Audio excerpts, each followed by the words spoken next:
পাহাড়িদের জীবনযাপন খুবই চ্যালেঞ্জিং। আমি এখন একটা পাড়ায় আছি। এখানে অনেকগুলো ঘর আছে, দেখতে পাচ্ছেন পেছনের সামনে।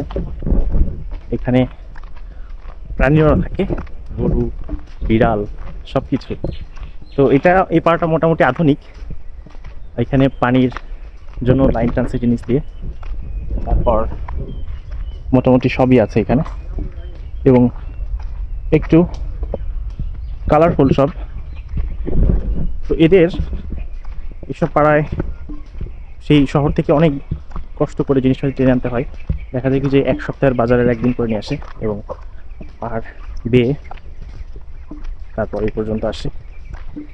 এখানে একটা দোকান আছে, টুকটাক প্রয়োজনীয় জিনিসপাতি পাওয়া যায়। জীবন আসলে খুবই সুন্দর, অদ্ভুত। কিন্তু এদের কাছে বোধহয় জীবন অত সুন্দর লাগে না, কারণ এদের প্রত্যেকটা দিনই প্রচণ্ড চ্যালেঞ্জিং, প্রচণ্ড কষ্টের মধ্যে দিয়ে যেতে হয়। হাই, তোমার নাম কি? তোমার নাম কি?